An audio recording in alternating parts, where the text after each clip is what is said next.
desperation. Same thing that gets everybody into roofing. Like Lee Haight now, I just saw his ad the other day, he's teaching, retail. They're lowering the bar. You can make an effort and you can make the roof whole. You know how much easier it is for me to stand out and look really good when the expectation of the industry is down here? And I will not sleep until they are done.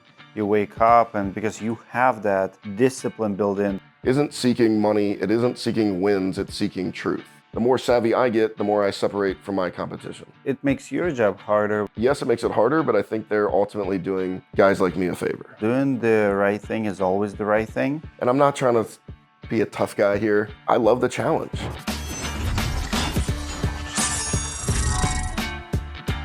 Chris, thank you so much for making it. You got, what, 1:30 last night? Checked in the hotel at 1:30 a.m. last night. What time did you go? How many hours of sleep you got?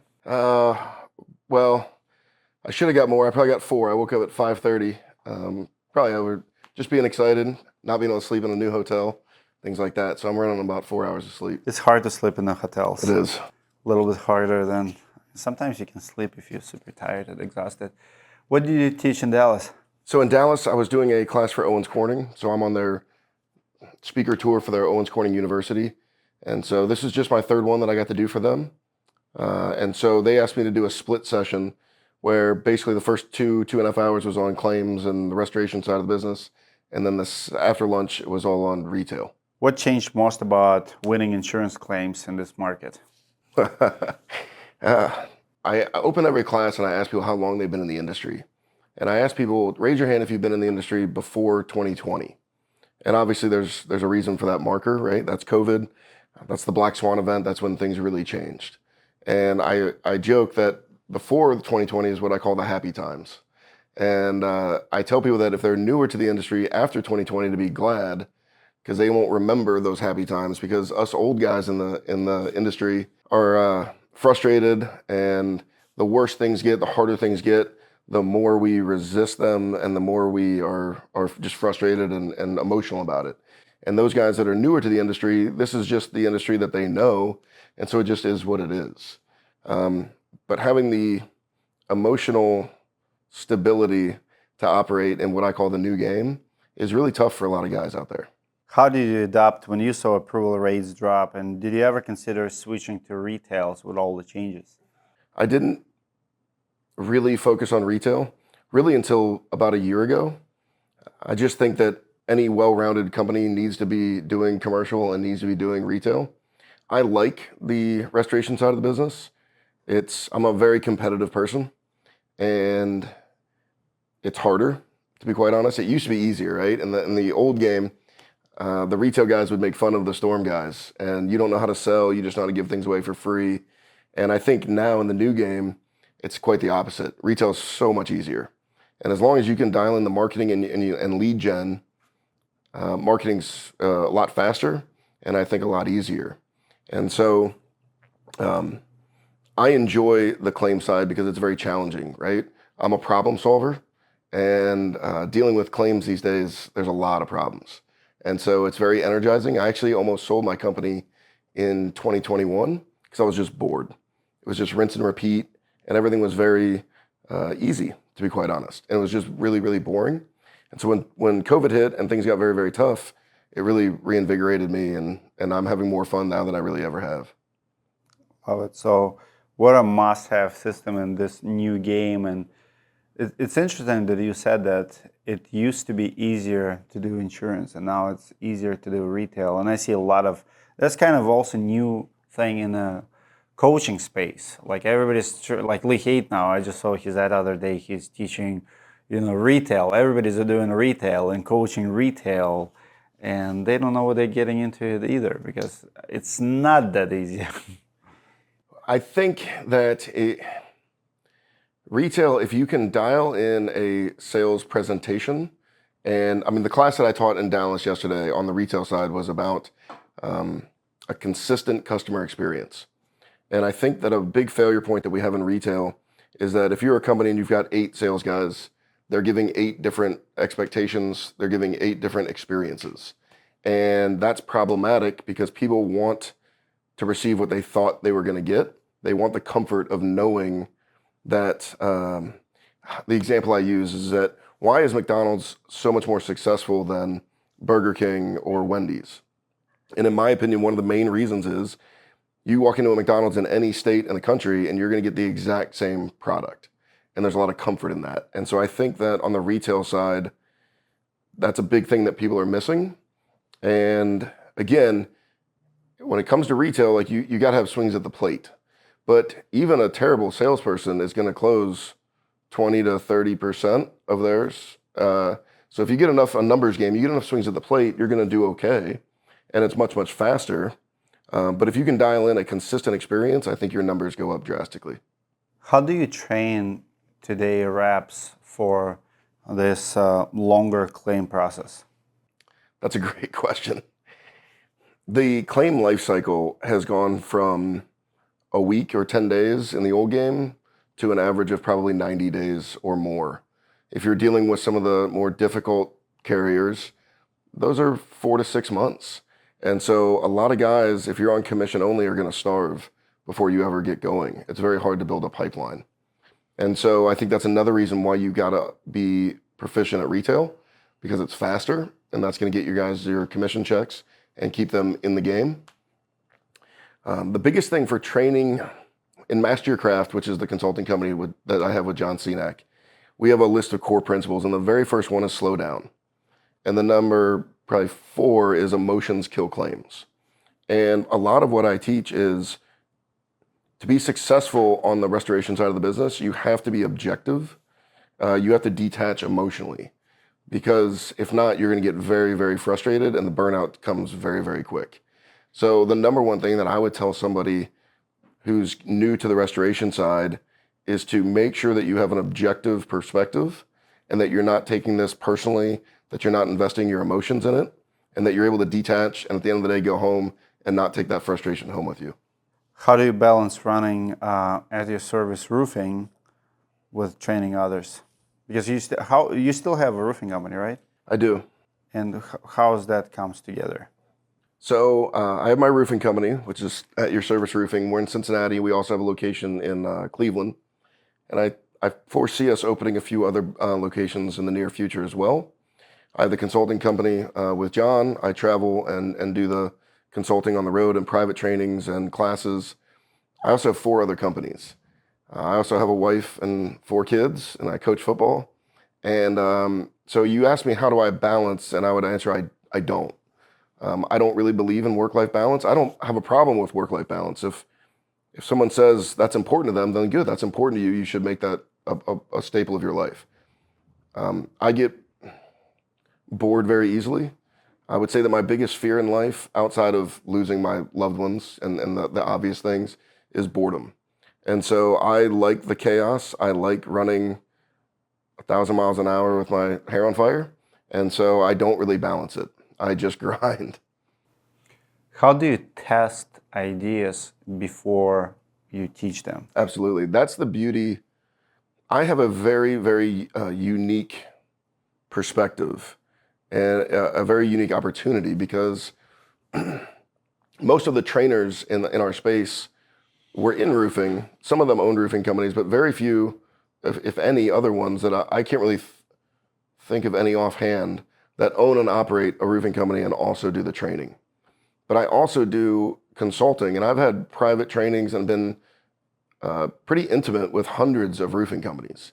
And so that gives me a perspective that not many other people really have the opportunity to have. And again, remind me your exact question, because I'm rambling. How do you test new ideas before you teach them? So that's a luxury. I've got a handful of real killers on my team, guys that are incredible. Guys like Nolan Snyder, who's a name I assume you know, Fred Heberling, Jeff Earhard. These guys are very, very sharp, very well trained. And so anything that John and I teach has been vetted out in my company for probably 6 months or more. And then it's also vetted out inside the core companies that are in Master Your Craft.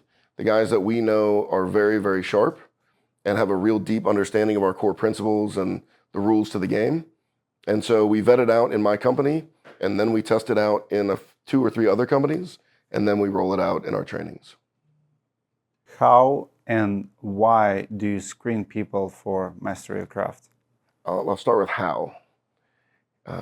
John and I are both very well connected in the industry, and it's really not that hard. It's a small world, right? And so a couple of phone calls. But one thing we do is we call your manufacturer rep and we call your supplier rep. If you owe your supplier money or you owe multiple suppliers money, you really probably don't fit our vision and values. And we respectfully decline your application. Let me ask you this. So when you call them, like, do they share if they behind the wheels? Like, how does it work? No, I mean, there's a layer Because of they're- professionalism, right? That they can't. Exactly. So the call goes something like this. We call and introduce ourselves and the reason for the call. And either they say, oh, yeah, those guys are amazing. Great company. No, I've known those guys for, it goes something like that. Or the call goes something like this. And I go, let me just stop you right there. I don't want to get you in trouble. I don't want to put you in any position. I think I know what, I think I got my question answered. And that's as simple as it is. Now, but it's not real information. Like it's. Well, it's a piece of the puzzle. And it's certainly not the only piece of the puzzle. We have a private Facebook page that are only for the people that are inside the private group. And most likely there's whoever's been applying, we have somebody already in that market. And so we can ask them. They know what we're about. They know what we teach, what our values are. And I've had guys reach out and go, Chris, I like those guys, and I really hate to do this, but I'm telling you, they're not what we're all about. And we say, great, I appreciate that. Thanks for letting us know. And then in the same way, they call and they go, hey, that's a great company. I've been knowing those guys for a long time. They do things the right way. I think they'd be an asset to the community. Those are big weight on them. But like I said, with the connections that John and I have, it's really not too terribly hard. In the beginning, I think we were declining around a third of our applicants. I think that's down. I don't know the exact number, but I think it's probably closer to 25% now. Let's talk about a personal journey. What brought you back from finance to roofing? Desperation.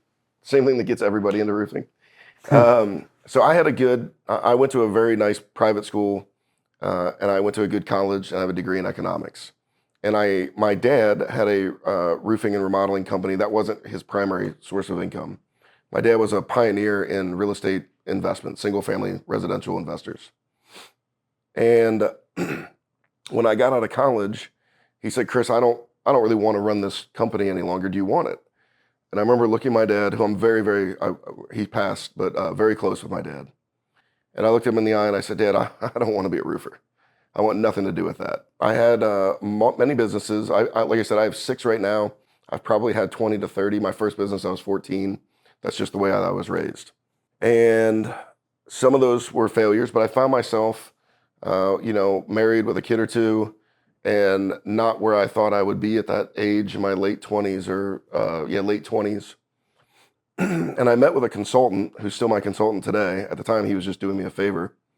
And he said, Chris, you need to get a sales job. You can sell. Get a sales job. You can produce what you need to produce in 20, 30 hours a week. Take the rest of the time to plot your next move.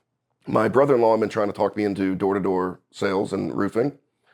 And, I'm too good for that. I don't want anything to do with that. Well, you're desperate and hungry enough. You're like, okay, fine.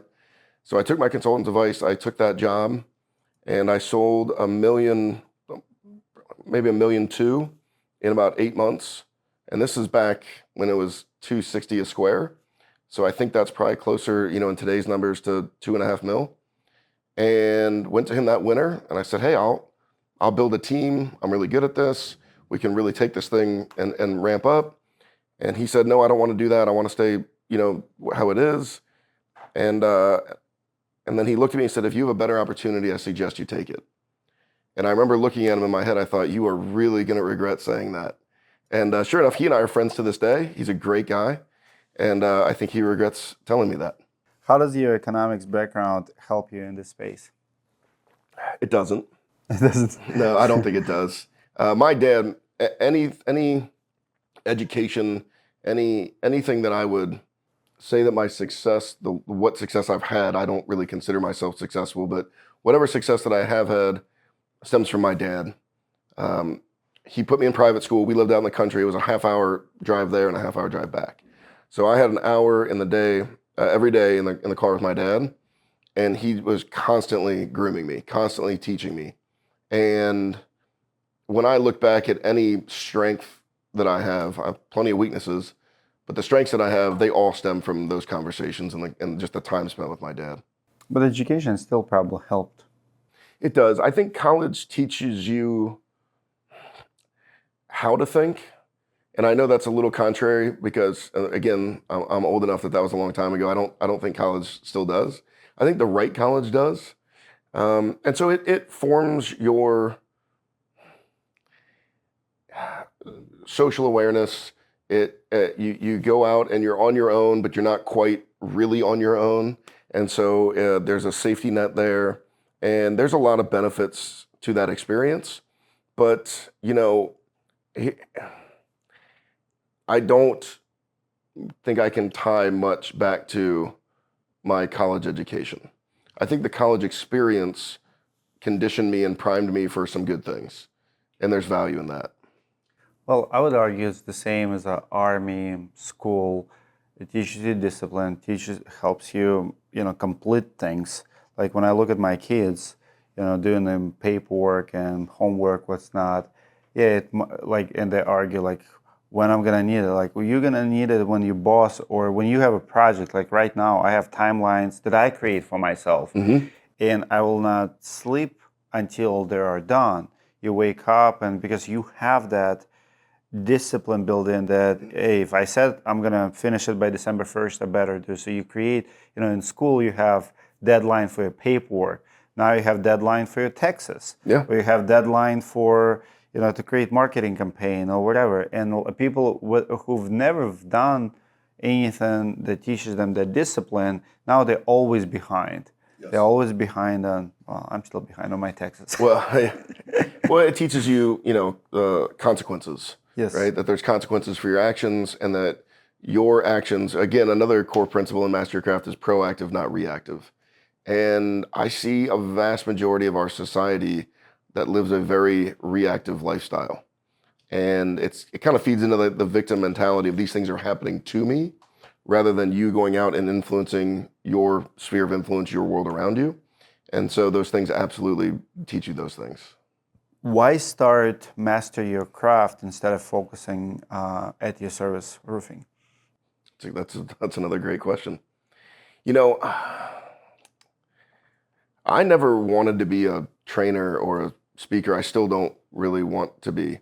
I do have a mission, and Master Your Craft very much helps me accomplish that mission faster and to a larger degree. It's the most efficient path that I've found to completing my mission.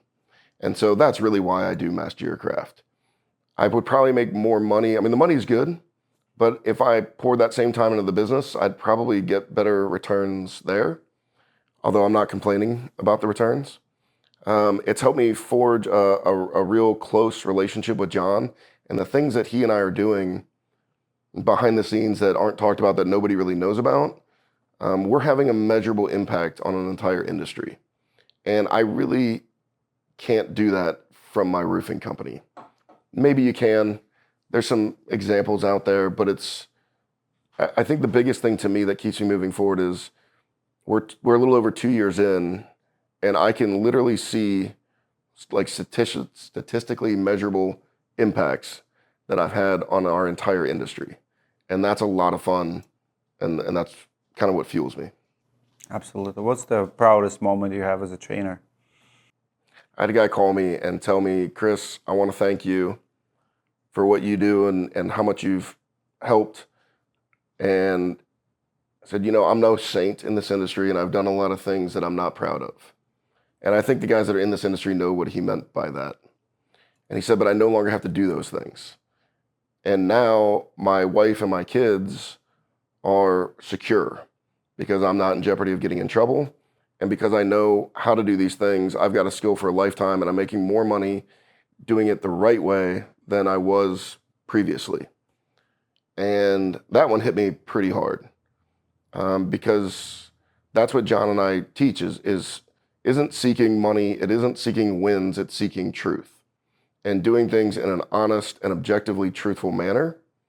And so to have a guy who basically said he's changed his mentality, his lifestyle, his mode of operation, it's when a number of people have said, "You've changed my kids' lives," and that, I mean, I get choked up when I hear that. So the money's great. I'm glad that they're making more money. I don't really care about that. I want them protecting homeowners. I want homeowners to not be taken advantage of, but to know that the things that I'm out there teaching and doing are changing the lives of somebody's kids is pretty cool. Let's talk about industry trends. Are ACV and high deductibles here to stay? What do you see happening in the country in your markets? You know, I'm going to be very clear that this is all opinion. I'm not an expert on this topic.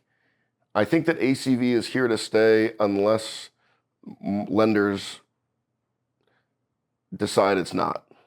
You know, technically, most mortgage companies require you to have RCV policies. And I think they've turned a blind eye to it. I think they're aware of it, but it's only, you know, those ACV are usually Because we're going to have a crisis of housing crisis if people not going to take care of their properties. I did not think of it. But if the policy itself is ACV is one thing, but most of these, it's the covered peril of wind or hail is ACV, which basically means the roof and the exterior is ACV. But if it's a fire or a flood or you know, mold or those things, they're usually RCV. And so until the lenders start getting burned, they're not going to make a stink about it. And so who knows? I don't have a crystal ball, right?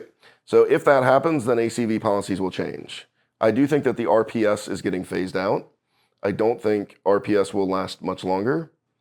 The higher deductibles is fine. You know, a major carrier just came out and in many states, basically every state that they were allowed to, have made wind and or hail an excluded peril. They do not cover it.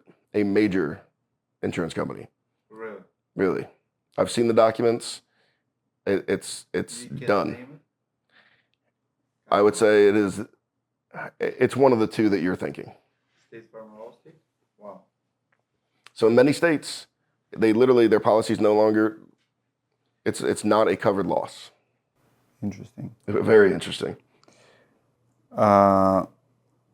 So do you think they have a leg to stand on? And do you think is it going to be in the policies? Like, hey, we're giving you this insurance, but if you have hail, you're on your own. Is that how it's going to be? I think for that carrier, currently, that's what it looks like. You got a hail. It's just like if you have a flood, but the water came from outside like a water backup, unless you have that particular coverage and you paid for it, you purchased that endorsement, they don't cover that. If you're not in a flood zone and you get flooding, that's not covered. In the same way, if you didn't purchase wind and hail endorsement and you have hail damage and totals your roof, there's no coverage.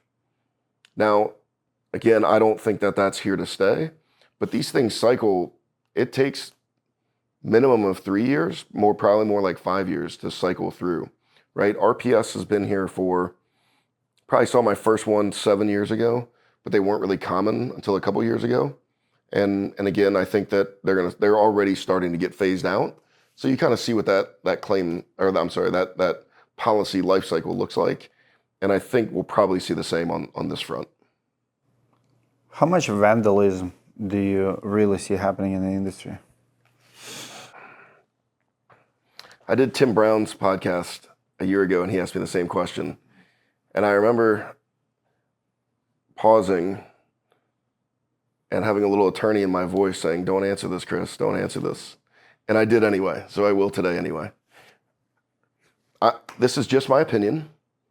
I have no facts to really substantiate it. I think in a lot of markets, not all, but in a lot of markets, I would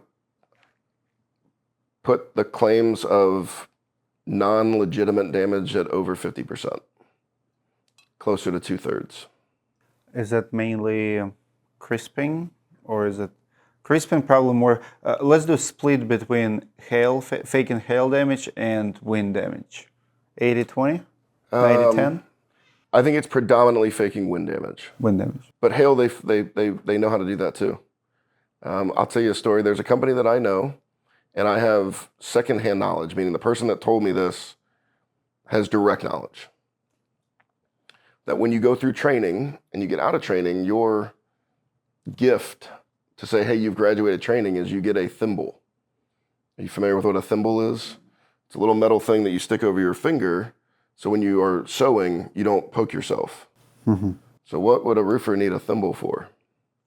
Put it on their finger so they can, and it is literally company issued, company trained vandalism. Wow, that's sad. It's very sad. And you think that over 50% or 50% of the claims? Again, it's so hard to say, right?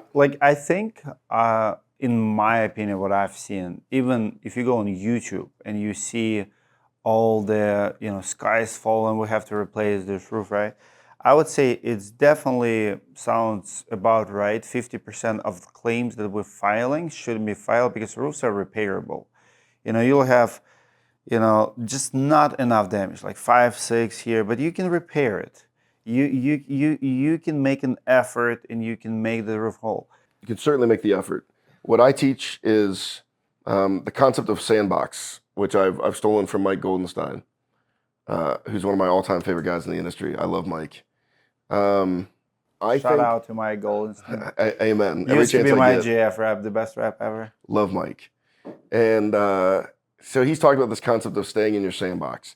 And so then I've taken that a step further and I thought, let's define that sandbox. And I think that the contractor's sandbox, when it comes to the restoration side, is, I think the homeowner needs to hold parties accountable to doing their job.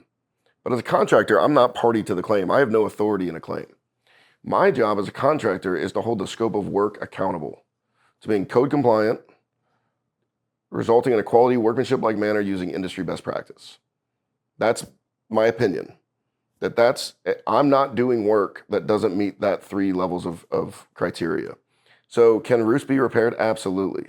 But some of them, regardless of the effort, cannot meet that same threshold, whether it's 1 shingle or 40 shingles or 250 shingles. And so I think there's ways to test that. And again, that's why I say that John and I teach objective truth.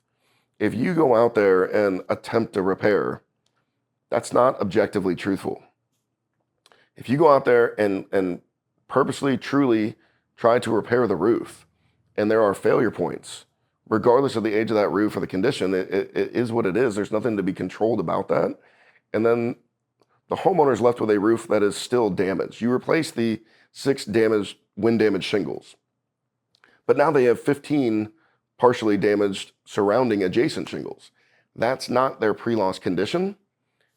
From what I understand, and I'm no policy expert, I'm certainly not an attorney or a licensed adjuster, but the goal of a claim is to indemnify, to put them back into their pre-loss condition.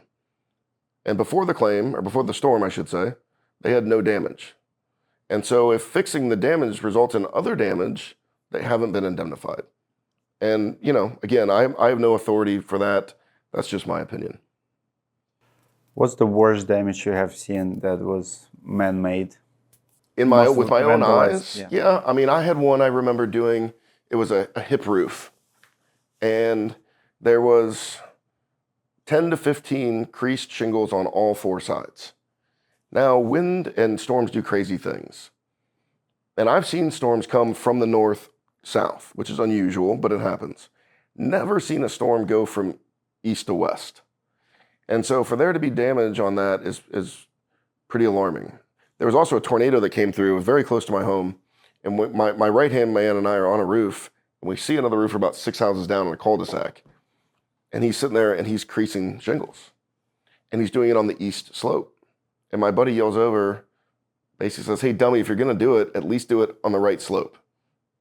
And so it's rampant. I mean, I can give example after example after example, but it's out there, and it's out there in droves. And the harder that insurance companies are to work with, the more entitled the roofers and contractors seem to be. Well, I wouldn't do this if they didn't act this way. Yeah, which makes no sense, truly. From an emotional stance, it does, I guess. Well, they lied to me and they cheat the homeowner, so I'm going to cheat them. Well, you know, I have 4 sons at home, and my 9-year-old knows better than that. That if someone does something to you, that doesn't mean that you're allowed to then do that. You're to behave according to the way that you were raised and your core values and your belief systems, not based on other people's actions. But most of the people in the industry seem to forget that. How do you deal with a contractor caught doing it? If I firmly believe that there's a contractor doing it, I immediately kick him out of every Facebook page that I'm an admin on. I remove him, and I do everything in my power to make sure that he does not receive any of my training. So obviously, when it comes to master your craft, we vet them very, very hard. When John and I, either we do a class together or separately, it's harder to control that. If somebody buys a ticket, they come in. But we are more guarded with that information that we present in those classes. But, and then when you do a class for somebody else, like for me, that's Owens Corning. So Owens Corning is going to pay me to come in and do a class. But I do have a stipulation where I want the guest list. And if there's anyone in there that I don't want in there, they're leaving or I'm leaving. And that really hit me when I did a class in my home market, because I know my home market. And I saw guys in there that I didn't want in there. And I had to choose between watering down the content so that I wasn't helping these select individuals, or watering down the content that harms the other people that are there, that paid money to be there, took their time to be there. And so I made the decision that I'm never going to let that happen again. And so now if there's companies that I know, I just refund their tickets and politely ask them to leave. How do you even prove vandalism in most cases? As a contractor, I don't have to, right? I've never been asked to prove vandalism. I think proving vandalism is incredibly difficult. I think that's why it's so rampant. And there's a number of instances where carriers have either filed charges against a contractor or made comments publicly, and then the contractor has sued and won. And so carriers, I think, are a little gun shy. The burden of proof is very difficult when it comes to that. What about cameras? I've had, so I'm sitting with an independent adjuster. So he works for a third-party company like a Sedgwick or a Worley or one of these companies. And he goes, let me show you something. And he pulls up a video on his phone. And he got to an appointment early. He's got an unmarked vehicle because he's an IA. And he's sitting down the street 2 houses. And while he's sitting there doing his paperwork, waiting for the appointment, a truck pulls in, guys run up on the roof, and all of a sudden shingles start raining off the roof. And he's got the whole thing on video. And I thought, that's amazing. You got these guys. Yes. And he goes, yep. I said, so what happened? He said, well, I sent the video to my manager, and he immediately called me and told me to delete the video, and if I ever bring it up again, he'll fire me. I said, what are you talking about? That makes no sense. So either I don't know why the manager did that. My assumptions are one of 2 things. The manager knows that that's a lot of paperwork, that's a lot of depositions, that's a lot of testimony. It's just a pain in his butt and he doesn't want to deal with it. Or he knows that even that isn't good enough proof and it doesn't matter and it just needs to go away. Some of these guys who have been caught doing this on film have said to them, their defense was, these were hazards. These were footfalls. These shingles were creased and they were weak. And if I step on one, it'll break under my foot and I could fall off the roof. Wow. Wow. Easy way out. Yep. It's crazy. It's crazy. It's really disheartening. It's very hard. How do you compete with it? That's another question. So I do a lot of private trainings, right? And I go in and meet with companies. And people ask me that. How do I compete with this company that's doing this? And I tell them the same thing I tell myself. My biggest competition is up here. My limiting factors that I put on myself and my own small mentality harms me way more than anything my competition is doing. If I want to grow, I don't have to take it off of somebody else's plate. If I want to grow, I need to expand my business and change my mindset. And so I don't really concern myself with, I don't believe we have competition in the roofing industry. The pie is very, very big. Everybody can get their slice. And so I don't really care what my competition's doing. I don't look at them as competition. John and I teach the concept of allies, not enemies. And don't get me wrong, there are some companies in my market that I consider enemies, but they're not the enemies of me or my company. They're the enemies of truth.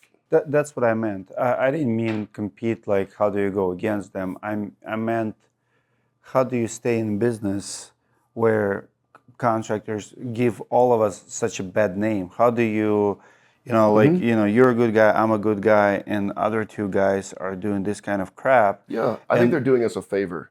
They're lowering the bar. You know how much easier it is for me to stand out and look really good when the expectation of the industry is down here? But it makes your job harder with that insurance company who now have to, who does not approve claims because of the, just like companies say, well, they doing it to us. Yeah. Now insurance companies say they doing it to us. Boom, they stick it to you, not to that guy. Yeah. Well, like I said earlier, I'm a problem solver. I get bored easily. So if it's harder, I honestly, and I'm not trying to be a tough guy here. I love the challenge.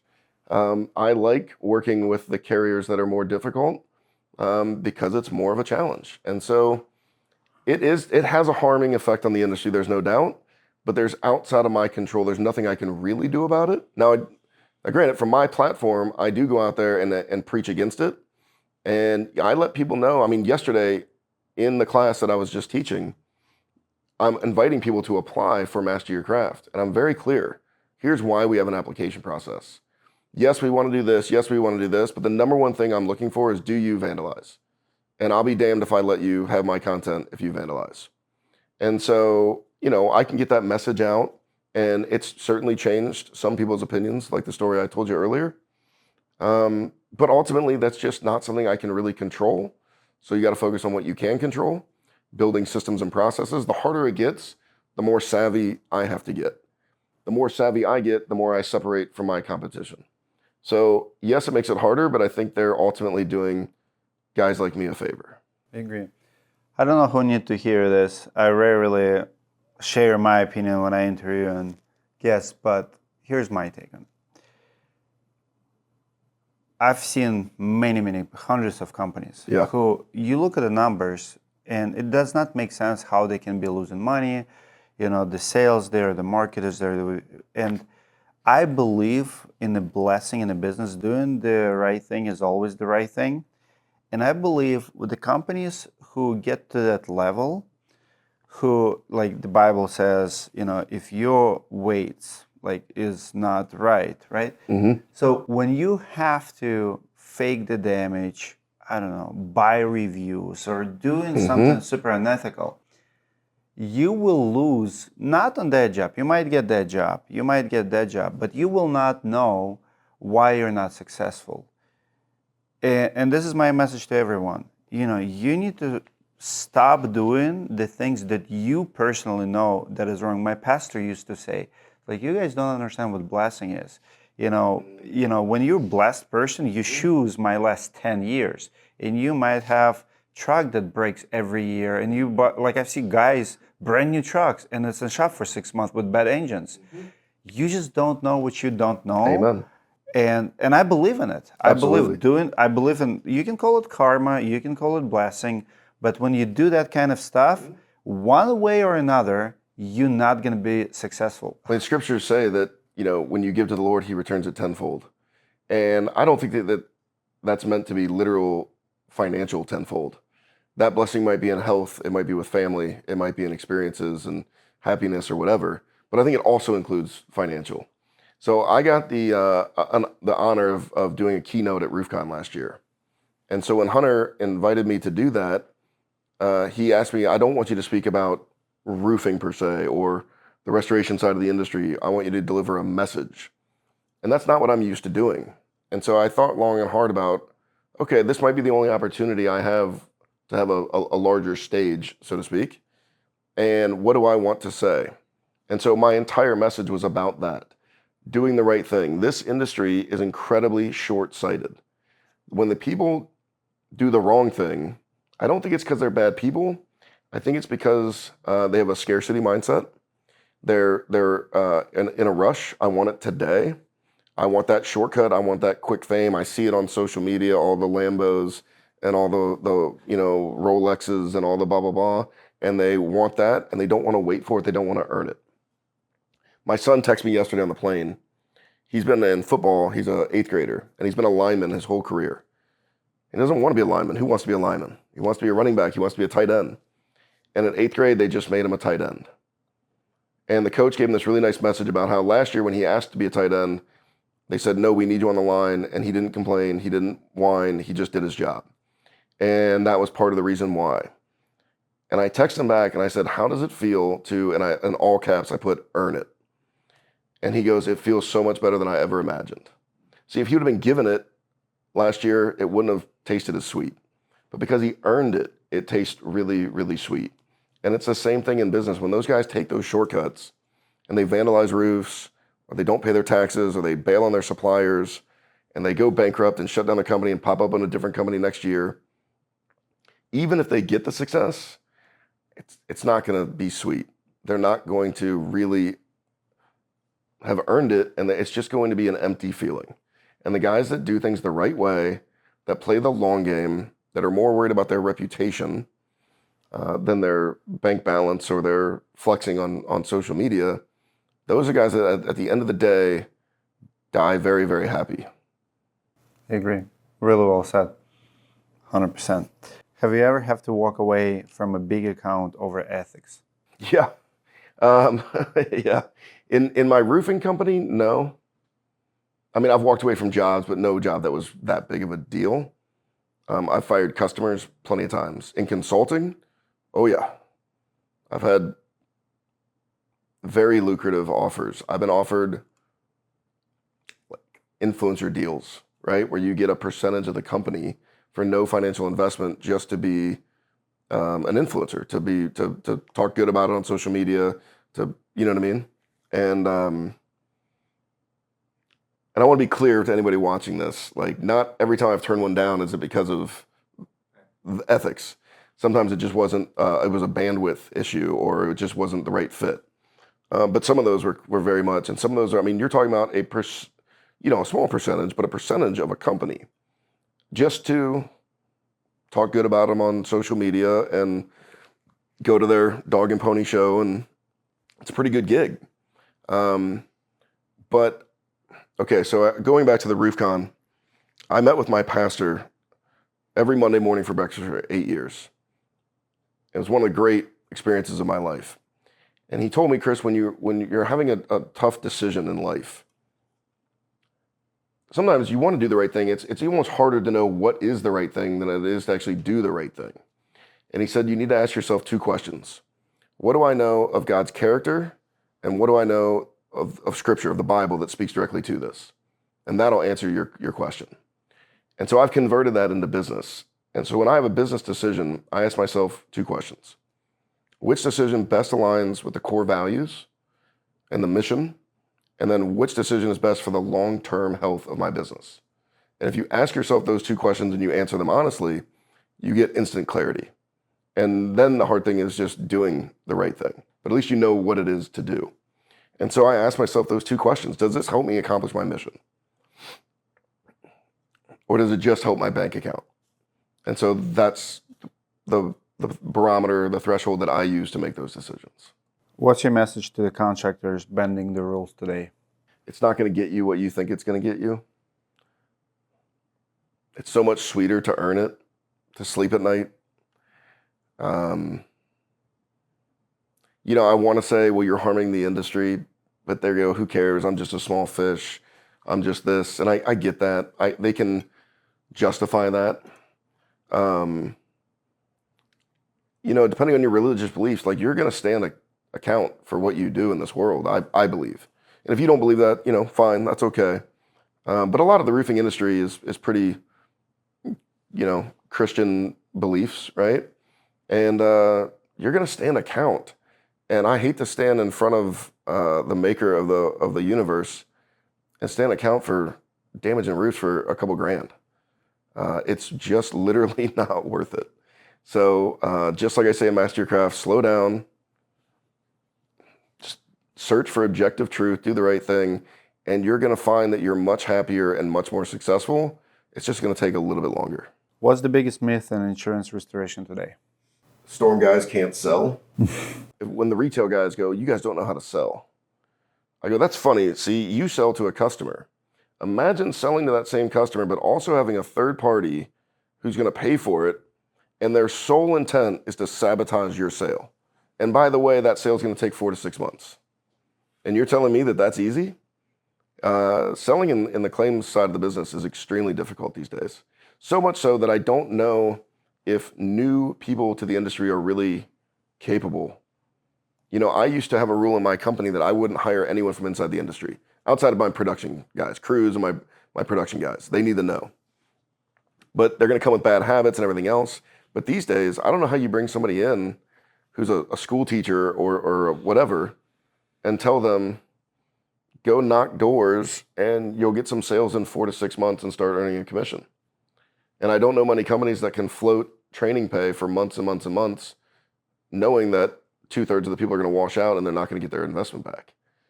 So I don't know if that's the biggest one, but that's the one that comes to mind. Finish this. The fastest way to kill your roofing business is? To run it as though it's your personal bank account. Love it. I mean, yeah, Kevin O'Leary, the shark, Yeah. he talks about his money are soldiers, and he sends them out to war to capture other ones and bring them back. You have to look at your business money as a resource to accomplish a mission. And when you play poker, they say you once you buy in, you can't view it as dollars. You got to do that's just your chips. And you got to emotionally detach from it. And it's the same thing with the money that's in your bank account, your business bank account, isn't there for your safety net. It isn't there for your vacations. It's there for you to operate your business and grow your business and accomplish your mission in your business. And, you know, the old saying, scared money doesn't make money. And so many guys are very cheap and very tight with their money because they view that expense as coming out of their personal pocket. So if you separate emotionally your financial money, which is also critically important when it comes to piercing the corporate veil, and if, you know, in tax time and audits, but I don't know. That's probably what I would say. Love it. Great answer. Are roofers blaming their own enemy in insurance battles? Probably. The vast majority of roofers are blaming anyone but themselves. And they probably share the largest burden of blame, in my opinion. But yeah, absolutely. Should insurers get more freedom to raise rates? Absolutely. I teach this all the time. Guys go, these insurance companies, they're crooks, they're criminals, they're cheating, they're doing this. They're evil. And I go, okay, were they evil before 2020? I go, well, no. And I go, okay, so insurance isn't evil. It's just that now they are? Well, yeah. And I go, well, what changed? Well, I don't know, but, you know, I think they just got sick of paying this and they're just greedy. Oh, they just all of a sudden, insurance has been an industry in the United States for 100, 150 years, and they just lately got greedy? Maybe. But see, when COVID hit, you had material shortages, labor shortages, and the cost of a roof doubled in a year. See, insurance companies, they know X% of their policies are going to file claims, and they know what the average claim cost is. But when that doubles virtually instantly, they can't raise their rates. They're year premiums, so they're at least an average of 6 months out from raising their rates. And then when they raise them, the government says, no, you can't raise them that much. So I go, Mr. Roofer, imagine if your company, your labor doubled, your materials doubled, and what would you do? He goes, well, I doubled my price. Well, what would you do if the government told you you couldn't, and you could only raise it 20%? You start cutting corners. You start not replacing the flashing. You'd start going to the manufacturing plant and buying seconds. You'd have to survive. And I think, my opinion, from a guy with an economics degree, is that the government needs to get out of the way and let the free market operate.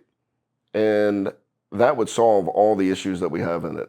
The real problem is government involvement, as in my opinion, as a fairly libertarian, capitalistic, free market guy, it's always the government.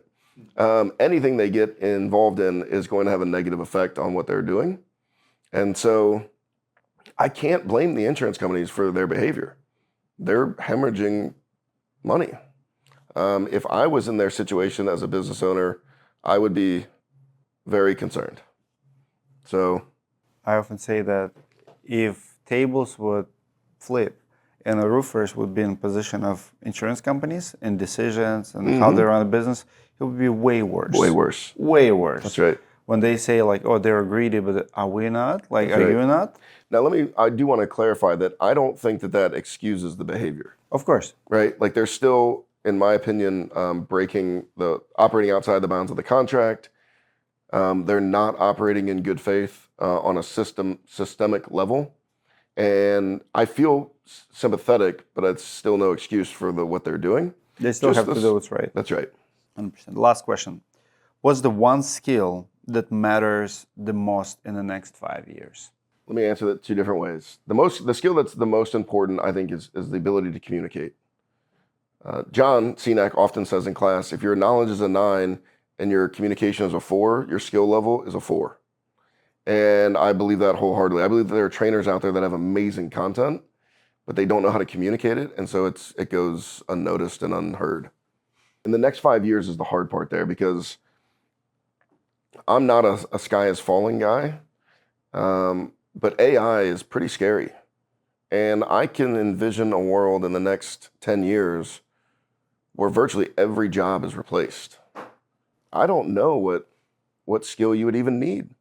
I think that if AI progresses to the point where it replaces every part of the economic cycle, it replaces all the labor, the manufacturing, the whatever, the only thing that will be valuable that we can do at that point is arts and maybe sports.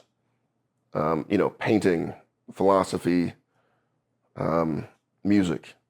Outside of that, I'm not really sure what is left for. It's a wild. I mean, that's a 2-hour conversation that we would end up having if you let me ramble there. But in the next 5 years, to some degree, I'm like, I don't know if it matters. I think that our economic system, our society, our culture is ending, and that's not necessarily bad. I should say it's transitioning, and we don't know where it's transitioning to. The technology curve is exponential, and I think when the internet hit, 20, 30 years ago, that was where it stopped flatlining and it started turning. And I think we're currently right about at that explosion. And who could possibly predict what that's going to look like?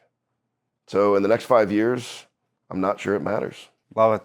Thank you so much for flying in. Guys, you know what to do. Comment away if you have any questions. I read all of my comments. I'm pretty sure Chris will be monitoring them as well. Engage in comments, and I'll see you guys in the next video. Thank you so much. Appreciate it.